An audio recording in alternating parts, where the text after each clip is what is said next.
I want to welcome everybody. Good evening and welcome. My name is Margie Sokol, and I'm the founder and director of the Betty Ann Greenbaum Miller Center for Jewish Healing at Jewish Family and Children's Service, JF&CS. Tonight, we will be speaking about suicide loss in the Jewish community, and we are so glad you've decided to join us for this important conversation. You are among more than 150 people who registered for this program. The topic of suicide and suicide loss brings up painful feelings.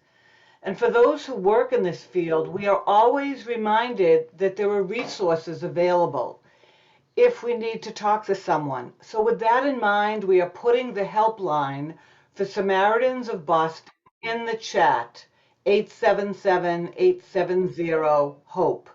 So please take care of yourself this evening, and if you need support, please give Samaritans a call. Before we begin, I would like to pause for a moment to acknowledge the suffering in Ukraine. With heavy hearts, we watch the news as this tragedy unfolds. So please join me for a moment of silence to send our heartfelt thoughts and prayers to the people of Ukraine with the hope for peace.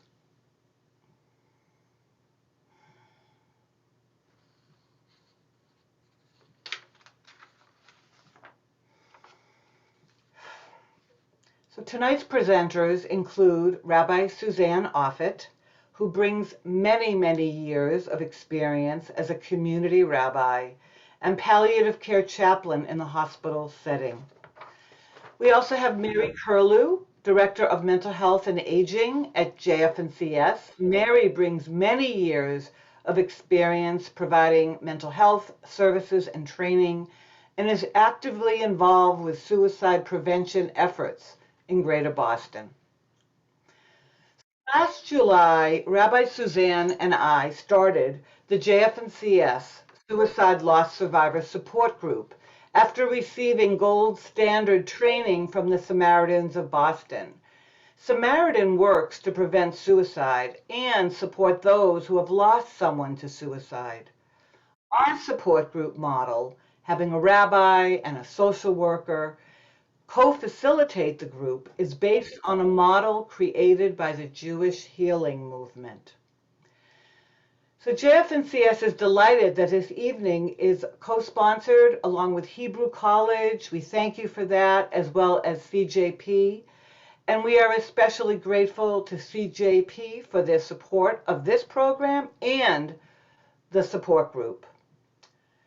So for so many of us, suicide loss is a deeply personal experience. And we want to extend a warm, heartfelt welcome to suicide loss survivors Carol and Stephen Cohen and Amy Kaplan. We are so grateful to you for your willingness to share your personal stories with us this evening.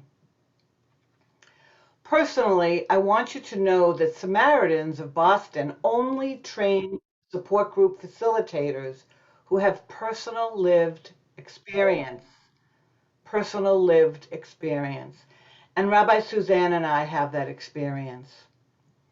When I was 19 years old, my mother, of blessed memory, made a very, very, very serious suicide attempt. The year was 1974. I had just finished my sophomore year at Boston University. And one of my most profound memories is not only the shock and disbelief when I heard my mother attempted to take her life, but also the waiting for days with my family at Newton Wellesley Hospital, hoping and praying that my mother wouldn't die.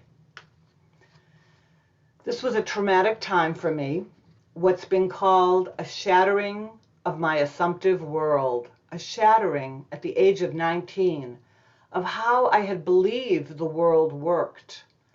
I couldn't fathom that my mother would want to leave me, my 17-year-old brother, and my 13-year-old sister, and my father. So it was at that moment that I experienced profound loss, a loss of innocence. My mother was eventually discharged to a psychiatric hospital, and I began to accept that she had been living for many years with undiagnosed mental illness. Another painful memory for me is that no one spoke to me about my mother's suicide attempt. I felt the shame and stigma associated with silence and secrecy, but I knew that I needed to talk about it because this heartbreaking experience had changed my entire life. This informed my decision to sign up for a course at the university on death and dying, something I would have never ever considered before at the age of 19. I began to find my voice by writing a paper titled Suicide and My Mother, where I shared my story and I did research on the history of suicide. I opened the paper that I wrote with a quote from Edwin Schneidman, a Jewish clinical psychologist who founded the American Association of Suicidology. Quote, even with thorough knowledge of someone's habits, thoughts, and style of life, we cannot accurately predict how and when they will come to the end of their life. This quote was hard to hear because I thought I knew my mother. Yet we know that many suicide loss survivors experience this sentiment, never imagining their loved one would die by suicide. And this may cast them into experiencing traumatic grief. A death is traumatic when it occurs without warning. My mother lived with mental health challenges her entire life. And a few years after her attempt, I asked her for permission to share her story if I thought it might help someone. She gave me permission, which was amazing, and she said she would also be willing to share her story. At that time, though, we did not hear the voices of suicide attempt survivors. But thankfully, that has all changed. More recently, the voices of suicide attempt survivors are being heard. The voices of people living with mental health challenges are being heard. And tonight, we will be hearing the voices of suicide loss survivors. So we know that many people have difficulty sharing their story, and that is totally understandable. So we are so grateful to our presenters for sharing their personal stories with us this evening to help break the silence, some of the silence, in the Jewish community so that people know they are not alone. So as you've seen, we are recording this program and there will be ample time for Q&A after the presentations. And at that time, we will end the recording before we open up for questions. And now it is my pleasure as I invite Rabbi Suzanne to speak. Good evening, and thank you, Margie. Your story and your journey inspire me every day. I also want to thank each of you for joining us this evening to learn together. This is not an easy topic. I come to this work through both personal and professional experiences. My first experience of suicide was at the age of 16, when my friend, Vivian, who had been a dear friend for half my life by then, died by suicide. Her name was not mentioned again, not by her family, not by our synagogue, nothing said. That was 1978. As a rabbi, I have accompanied families who have suffered suicide losses, but none as close to me as my friends Carol and Steve Cohen, who will be my conversation guests later in the program. I'm also a professional chaplain, that is, a spiritual care provider. I'm with people in crises, like sickness or death, in the sacred act of deep and abiding presence. I help them to access their own coping and healing. And in my work of responding to the suffering of others, I want to offer the framework to speak openly about unspeakable moments, death and loss. We all fear death, and we cannot keep our distance from death, not our own and not of those we love. And when these deaths occur, we respond as a community. While death and loss are intimate, experiences, communal support of the mourner, paradoxically, is what helps move us back into life. The love and compassion of friends, just knowing that we are not alone, encourages us to move back into the living, perhaps slow and difficult steps back to life. Yet the Jewish communal response to suicide loss has been somewhat lacking. And Margie and I want to transform how the Jewish community responds, not with silence or suspicion, but with constant compassion and presence. Talking about suicide is hard. Learning about suicide is hard. Losing someone you love to suicide is unimaginable and unbearable. It's not good for people to be alone, the Torah teaches us. We all need to step up and care for those grieving this unfathomable loss. Our community's silence has isolated grievers. It's not good for people to be alone, especially those who are suffering alone with their grief. As Margie said, the grief of suicide loss is a traumatic grief. This is a severe and often surprisingly sudden loss. Part of that traumatic grief manifests as an overwhelming magnitude of so many emotions: anger, anxiety, sadness, guilt, confusion, frustration, astonishment, loneliness, and the list continues. And there's stigma. Suicide is hidden because of the millennia of social constructs and religious teachings that falsely accuse the person who died by suicide as a weak, selfish, or evil soul.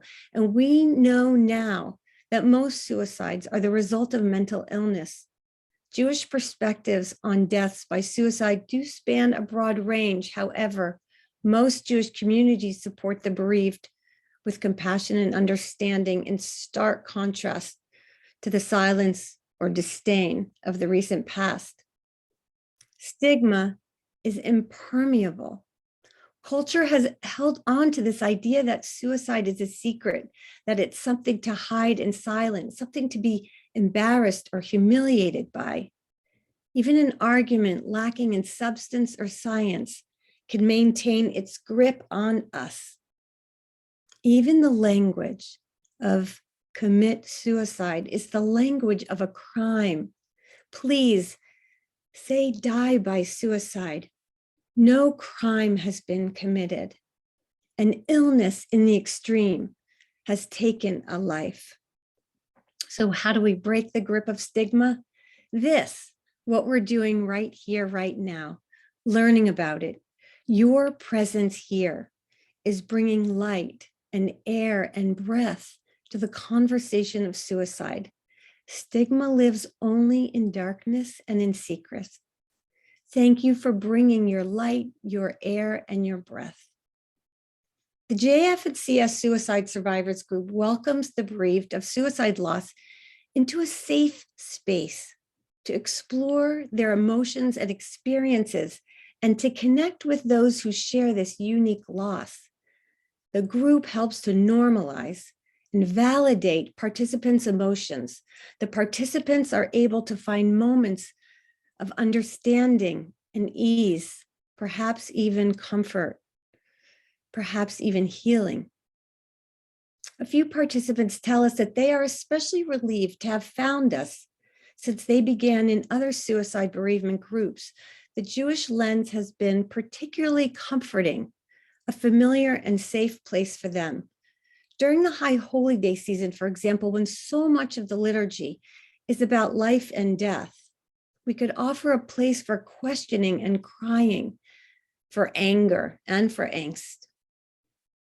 The language of yearning asks to be blessed with a long life. We want to affirm that a shortened life, for whatever reason, is not a cursed life. That illness in any manifestation is not a theological response. God's presence is not in the illness and the suffering. I strongly believe God's presence is in the response to the suffering.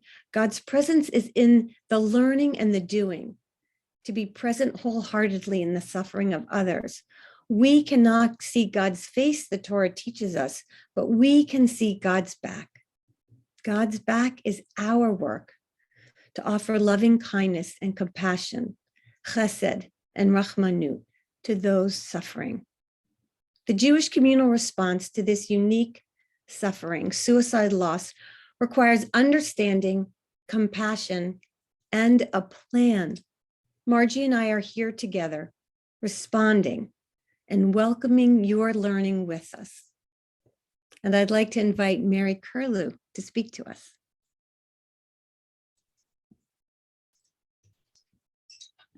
Thank you both, Margie and Suzanne, and my home of Jewish Family and Children's Service for having this program. I'm here to speak a little bit, to give you a brief overview of some of the risk factors, resiliency factors, and how you can talk about suicide with somebody that you have concerns about. I offer you this, though, however, in the same vein that Suzanne and Margie have offered their discussion, the sense of both compassion and presence for those people who are part of this research. The stories that we're talking about when we talk about risk factors are real people who've had that experience. And I come to this also as a suicide loss survivor and attempt survivor. So I bring this experience as a whole, is not just the clinical aspect of it, but also what we experience when we talk about suicide.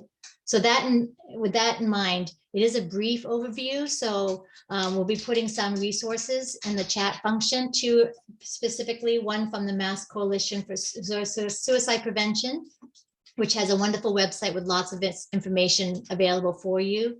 The other is a guide that we have at Jewish Family and Children's Service that's on suicide prevention, specifically for a guide for staff in Massachusetts independent senior housing. However, it's general enough that you could really access it and use it in your synagogue, in your communities, in your congregations. So I encourage you to take a look at that too.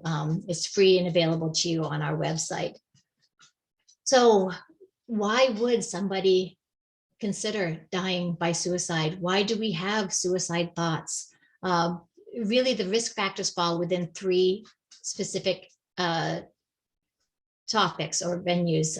One is the feeling of isolation, or feeling like you don't belong. As we've talked about, if that is encouraged, that keeping silent is encouraged, that only increases the risk factor around feeling very isolated and not feeling like you belong, that your thoughts, your feelings aren't accepted, or you can't talk about them in your community.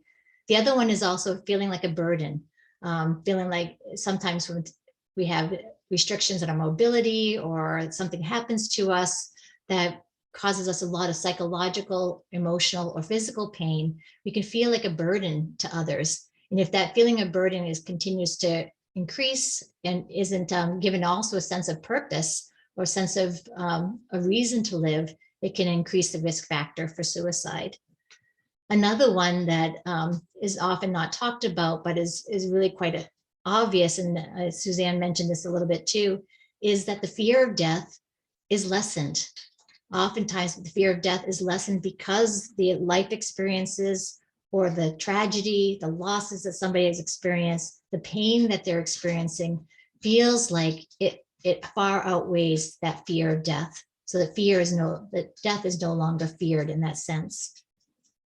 So contra to that are those resiliency factors. And one of my favorite quotes is from a Dr. Carl Bell, who studied young African-American men in areas or communities that were considered violent. And so the risk factors for continued violence or death were very high. But he really wanted to point out that that's not the whole story. That in his quote is that protective factors are not predictive factors because of risk factors are not predictive factors because of protective factors. So it's really important when we're talking to somebody we have concerns about to not only focus on, obviously give them lots and lots of compassion, lots of presence, lots of space around the concerns, the fears, the feelings of pain, but also to help them find those resiliency factors that they do have in their lives. And those resilient factors are connection.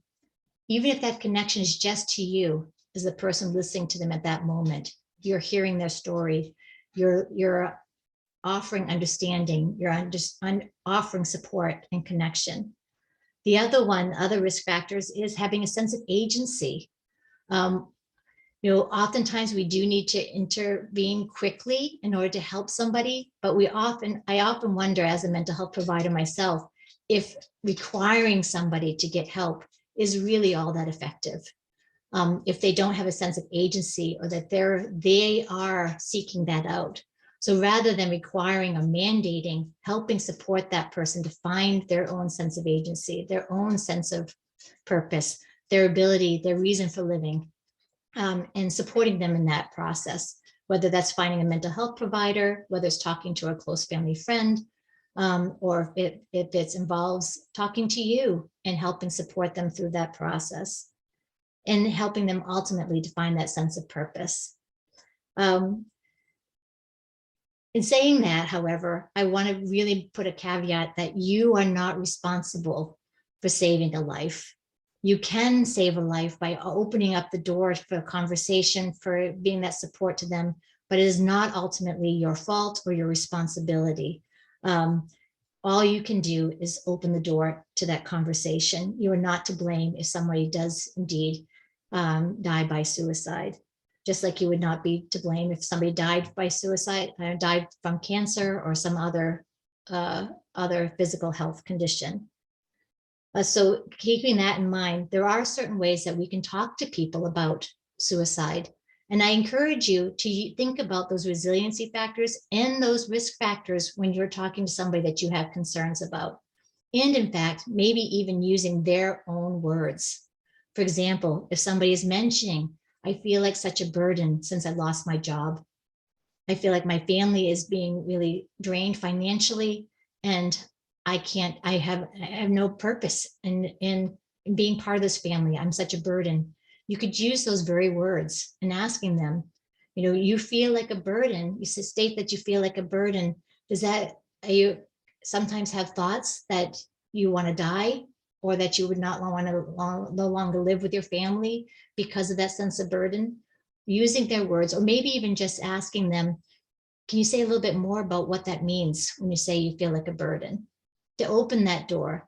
If you don't necessarily feel confident using the words suicide because of cultural or other factors, finding those words that express that same concern, that express that concern that you have for them, while also using their words, that you're showing them that you're listening to them, that you're hearing what they're saying and validating their concerns, while also encouraging to look for other means to deal with their pain and their sorrow and their hopelessness and despair. Focusing especially on that connection. I often encourage people to think about the people who they're connected to. Who do you have in your life? If they say no one, you say, you have me. You have me. I'm here for you now. So taking that all into consideration, I wanted to point out again, especially the Mass Coalition for Suicide Prevention's website. We also have a local coalition that I'm co-chair of, the Greater Boston Regional Suicide Prevention Coalition, that has monthly meetings. There's many coalitions in the different areas that you can look up online and get connected to learn a little bit more if you'd like, or to become even an advocate for having these conversations. As you are here, each one of you being here today, you are an advocate. And I thank you so much for being here, for being the people speaking out and talking about this. But there are other means too, through the Greater Boston Regional Suicide Prevention Coalition, through connection with Margie or Suzanne or even myself, or bringing this to your communities and getting the conversation started. Thank you so much for being here. And as always, if you have any further questions, I think we'll be having some questions at the end. but we're also available for you if you have any questions through our website or through our emails, which I think Margie will share as well. Thank you so much, Mary. Thank you so much for offering your perspective as a clinical social worker. We're very appreciative. And now I want to turn it over to Suzanne to have a conversation with your friends. Thank you, Margie. And welcome, Carol and Steve Cohen. I want to say up front, first of all, I'm very appreciative that Carol and Steve are here. And I think that what they will share with us this evening will be meaningful and instructive for all who are able to hear their voices. I want to make it clear that Carol and Steve and I and our families have been close friends for over 3 decades. And as I said before, I've been with other families who've experienced a suicide loss, but when the Cohens invited me into their home, I was invited as a friend and a rabbi. So after I received the news as a friend, I was invited into their home. And as I walked into the home of this family I'd known and loved for so long, I could see the shock in their eyes and the brokenness of their souls. And one by one, the other 3 children came into the room. And I noticed that this family that had was still in shock and withstanding this unimaginable loss, uniquely responded as if the whole family was surrounded by a large rubber band, strong enough and expansive enough to let each person do what he or she needed to do. Sometimes someone needed to be hugged. Sometimes someone needed space. Someone needed to be close. Someone needed to run away. And that expanded, but they always came back together. And I remember talking to them sitting on the couch, and they were literally entwined with each other. I think feeling each other's breath, that they were all still alive because they couldn't breathe. So I want to take you into this family. There's so much to think about. Before we go into Michael's death in February of 2018, Carol and Steve, first tell us a little about his life. Sure. So we could talk all day about Michael, but I thought I would just start out with a picture. So take a look at him.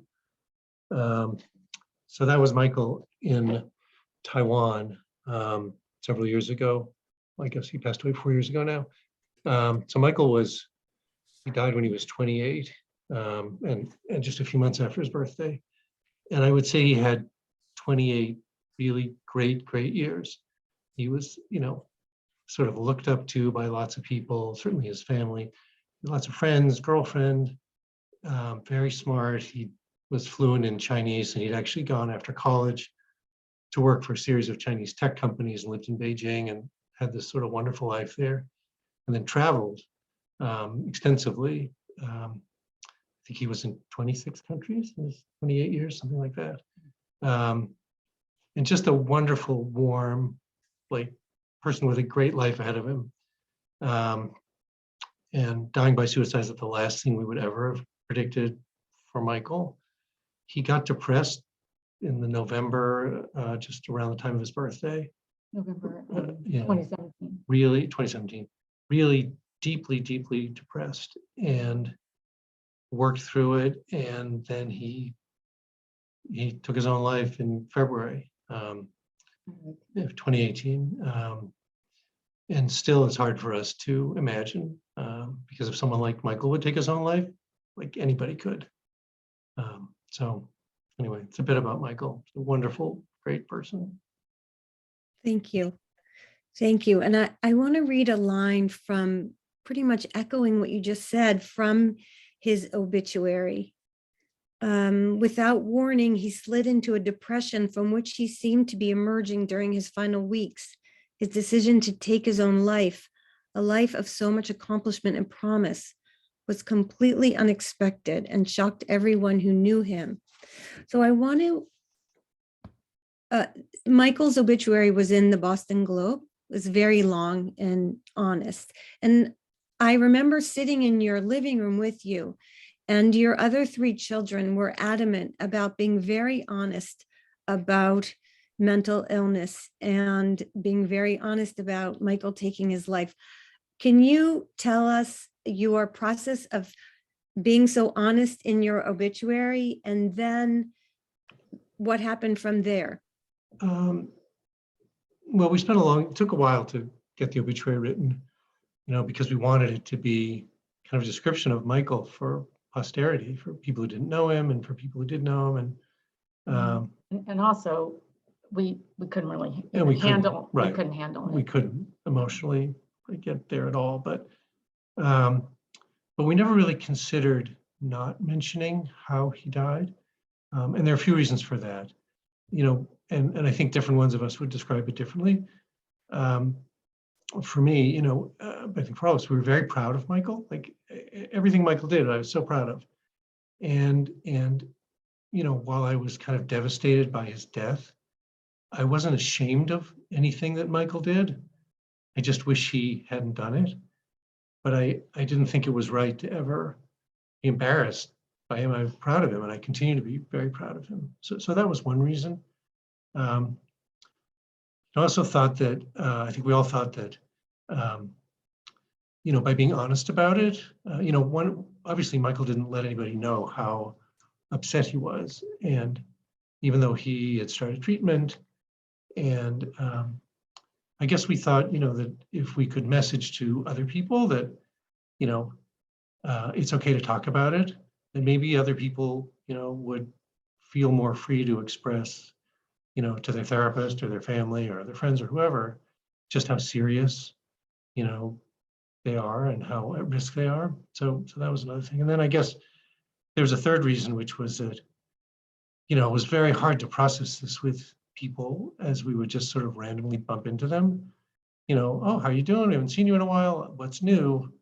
Well, that's a very hard conversation. And all of us, I think, especially Carol, wanted to get the word out and be honest, so that when we saw people, we didn't have to have that conversation in the middle of, Wegmans. It was, so those are really three key reasons. And anyway. So it's interesting, I often hear people use a lot of energy to hold the secret in. And so maybe you were able to use the energy in a different direction. Carol, can you just share with us a little bit how powerful that obituary was? What happened? Well, I have to say that by being upfront about it, it was kind of liberating in a way. And I think it was helpful and liberating for our living children that we didn't even think in terms of hiding it, but that it was out there. And I also think that when we put it out there, and this was unexpected, that we all of a sudden became this safe haven for other people to come to us and talk about either friends or people that we kind of knew, but not that well, but a safe haven for people to talk about their own suicide attempt, their own suicidal ideation, and also their kids, being really, really worried about certain kids, or else just really afraid now that a kid who maybe didn't appear as at risk could be at risk, because I think people thought if this could happen to Michael and our family, it could happen to anyone.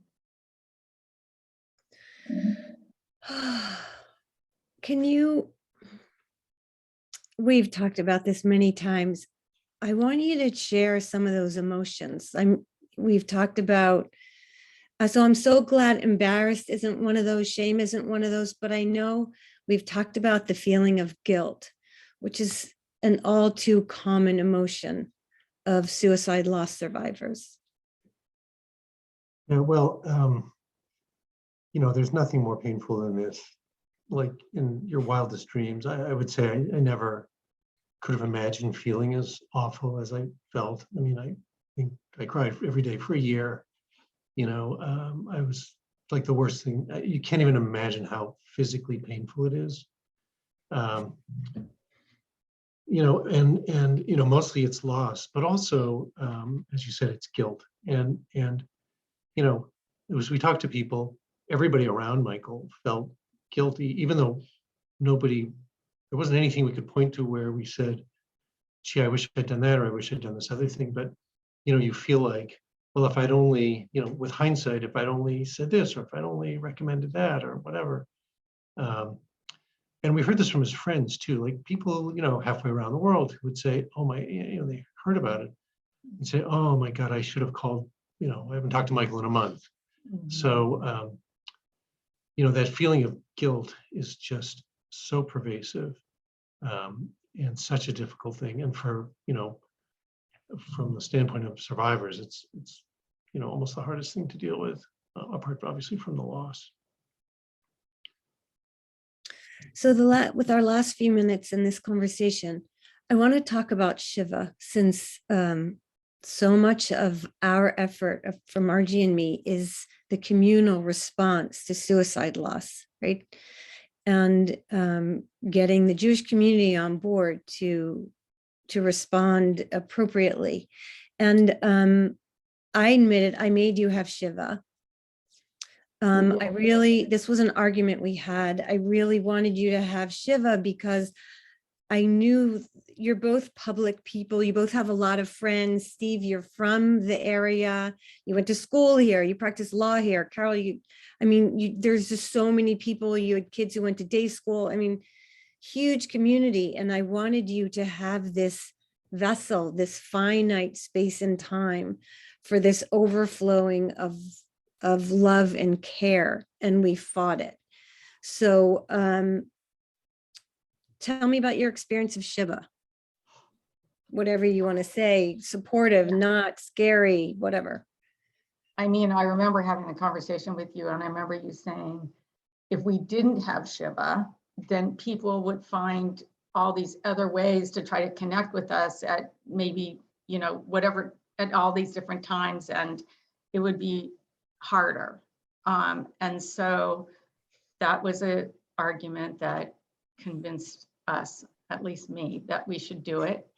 And I guess the other thing I was thinking about, because we had left Newton and we lived in a condo in Brookline, and we had kind of downsized, and I just thought, I just didn't know, and it was winter, and I just thought, just how are we going to have like an overwhelming number of people come through or be there? And I just thought it was going to be just so overwhelming. And as it turned out, it was the right thing to do. It was really helpful. Suzanne and another friend of ours were like watchdogs and didn't let in. We were afraid that there would be like hundreds of people coming, and we could only really deal with sort of that 50, 75 people that we interact with a lot. And but more than that came. More than that came, but yeah, right. Of course they would, right? My accountant showed up. Right. So you never know. But it was really a helpful thing. It's a chance to sort of just talk about him nonstop and have warm, supportive people there. So even though in a way, Carol and I just wanted to sit there with our other kids and close off the world. It was a really good idea to have it. I'm glad we did. And we did start, so his birthday is always Thanksgiving weekend, so we did start something where we would just kind of have an open house. And this was before COVID, so we haven't done it the last couple of years. And his friends come, and it's a time we're really close to a bunch of his friends now that we probably wouldn't have the same relationship with if he hadn't died, but it's kind of a connection to him in a way. And I think they are connected to us in a way because they have that connection.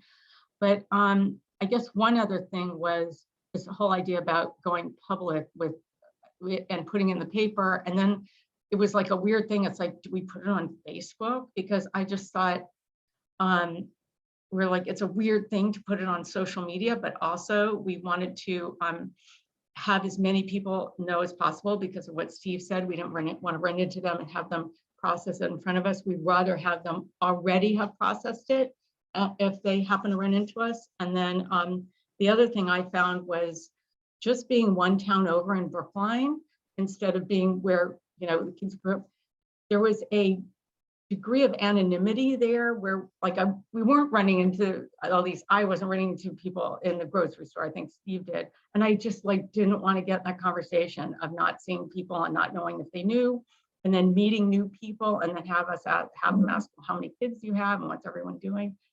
Really don't want to have that conversation. I still don't want to have that conversation. That's a thing that still comes up. You Yeah. get the kid conversation, it's like. Yeah. It's Yeah. like, please don't ask me how many kids I have. Right. Mhm. That's another You whole have, thing. you have 4. You have 4 No, we kids said- and one of them passed away. That's usually what we say. Mm. Carol and Steve, I said to you a few days ago something about healing, Carol, and you were very quick to correct me. You said there's no healing. And I hold that. I hold that. I know there's only accommodating. You're only learning to live with this pain. And I'm so appreciative that you were able to talk to us. And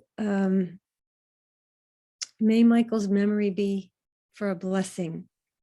And thank you for teaching us from your deep pain. I'm truly grateful. Thank you, Suzanne and Margie. Everybody, thank you. Margie? I thank you so much, Carol and Stephen, and may Michael's memory forever be a source of blessing for you both. Now I will be speaking with my friend, Amy Kaplan, and Amy and I will be in conversation, and Andrew will be spotlighting Amy. Thank you, Andrew. I want to acknowledge Andrew, marketing guy from JF&CS. Thank you so much for being with us tonight. So Amy is a dear friend of mine, and I would also like to begin, Amy, with you sharing about your dad, David. Thank you, Margie, and Carol and Stephen, thank you for sharing your story and for your unvarnished openness. The world needs that. I wish I knew you and when I had my time. My father, David Kaplan, died by suicide on December 10th, 2015. And if I had to describe him now, and even with how his life ended, I would have said he was the happiest man. He was successful in all the right sense of successful. He had many people who loved him. He had a very devoted big family.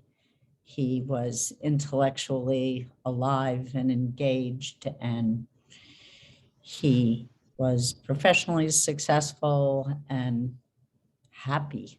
And if I had to list the people who I would believe were the least likely to take their own life, he would have been the top of my list.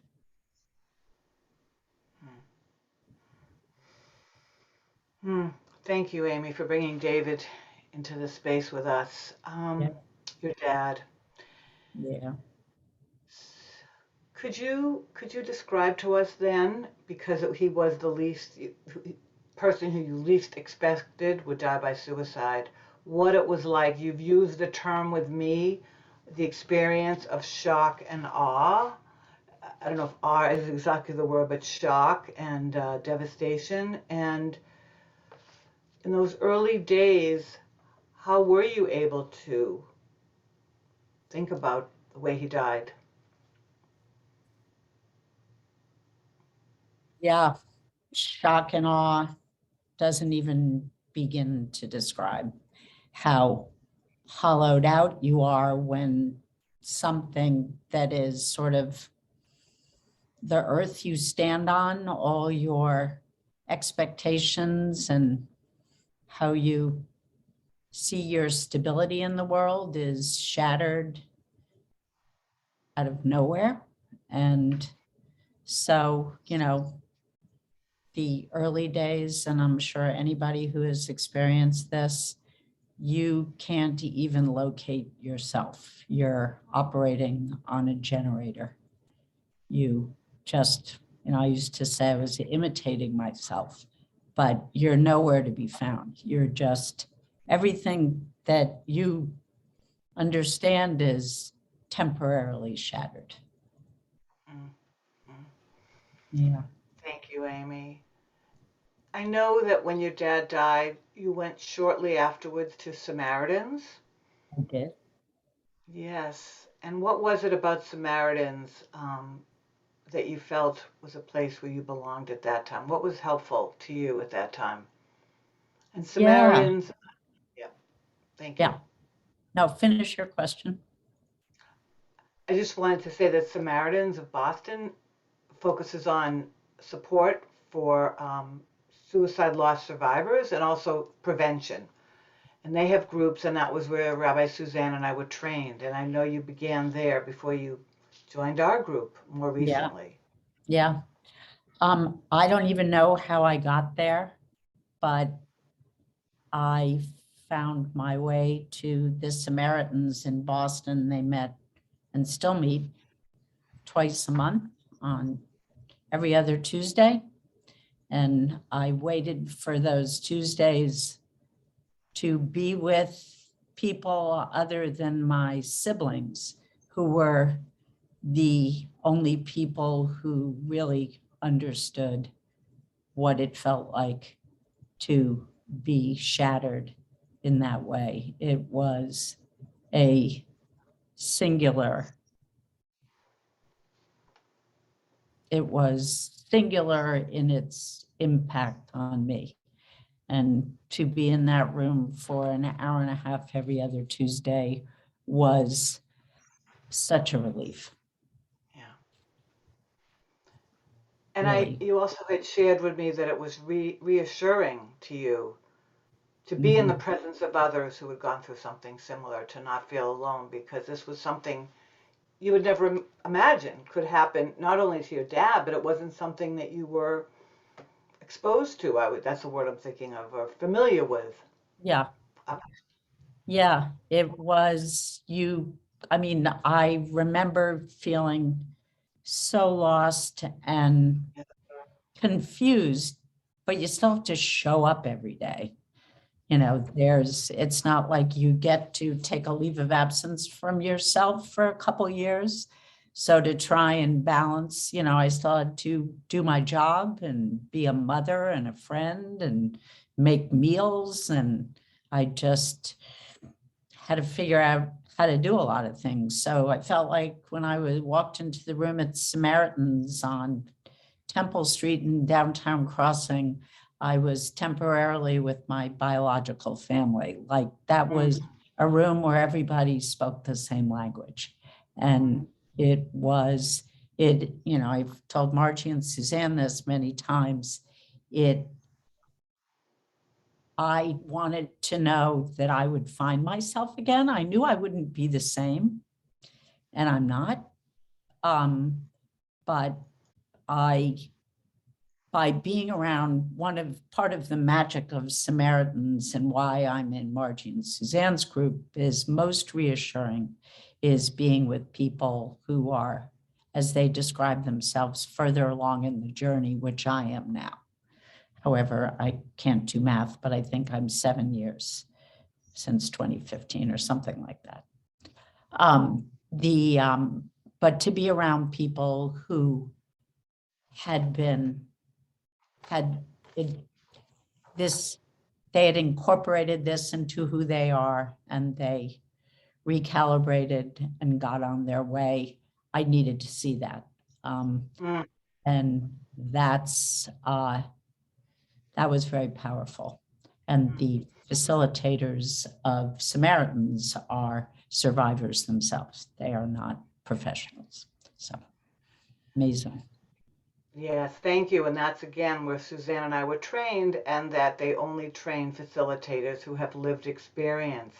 So now that we've heard about your experience shortly after your dad died, I want to jump fast forward to a number of years later when we started the group in July. And we were very, very grateful to you, Amy, that you joined our group in the beginning because you were, as you said in your own words just now, further along.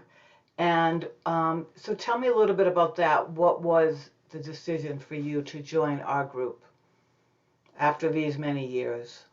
Yeah. Well, you know, for me, it was simple. First of all, it was you doing it, Margie. So that was kind of that was easy. No brainer. Who doesn't want to be in your group? But in addition to that, I felt a responsibility to be there to reassure other people in the way that others did for me. And those people were my lighthouse, that, to have experienced this and know you will be on your way again is, you will find the light. You're not sure how, you don't know, and everybody's journey is different. But so that's why I continue. And I think you are that role models for people in our group, that you are showing them the way to integrate loss into life and to carry it with us. So we carry the loss with us. There's no such thing as closure or these things we hear. We carry the loss of our loved ones with us. We move forward in our life with our grief. It changes over time, but we carry those loved ones with us. And I think you really embody that. And I just want to acknowledge here how helpful you have been to others in our group by listening with that compassionate presence. Thank you. And I just want people to know about what you shared with me about 1 year after your dad died, that you wrote a moth story, the Moth Radio, the podcast. And I want to close with that. So what the need or the urge to write your dad's story and your story with your dad, I wondered if you could share that. Sure, and I'll start with the fact that they rejected my story, so it wasn't that good. But yeah, I mean, and it's always interesting to hear other people talk about that. When somebody dies by suicide, it takes over their story and your story, and it becomes your story, part of your story. But my father was so much bigger than that, and he was so much bigger than that in my life. And I was eager to not only tell his story, but also tell the story of the happiest man who wasn't the happiest man. And the utter confusion of not knowing that, which I'll never sort out. And I always tell Margie, he died on a Thursday. My parents lived in an apartment building in New York City, and my father happily went to the building Christmas party on Tuesday night. He went to the Christmas party on Tuesday, and he died on Thursday by suicide. So, and he had a great time at the party. So trying to unpack that or peel that back in my own head. He wouldn't have missed the party, but how you reconcile that, and as his daughter, how I sort that out is what made me want to stand on a moth stage. I'm relieved they didn't pick me. But yeah, and I'll never know those answers, but I think guilt is the most corrosive thing that people are left with. And I'm relieved that I was the best daughter to him that I could be. And I try to tell his story, and in his honor, I try to be very open about a happy man who went to a party on Tuesday and took his own life on Thursday.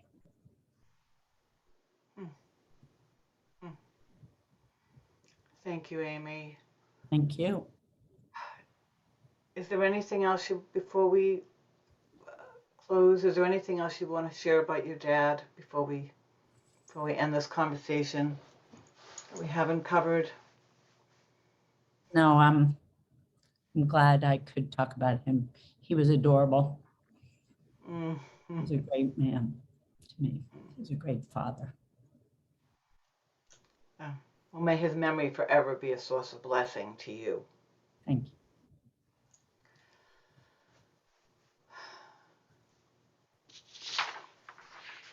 So before Suzanne offers some closing words, I just want to reiterate that we will be following up tomorrow. I put it in the chat with resources, many resources, JF&CS resources, general resources, Jewish resources.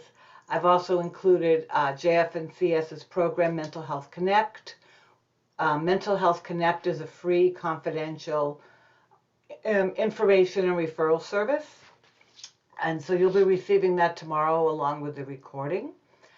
And after Suzanne closes out this program, we will stop the recording here, and then we will open it up for questions.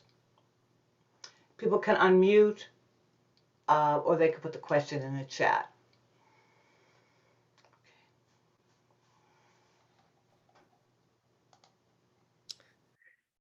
So in closing, I want to thank you very much for joining us and learning with us and upholding the sacred obligation to truly listening to those who are suffering. And I hope that you carry with you your light and your air and your breath, and that you bring brightness to stigma that is in the silence and the darkness.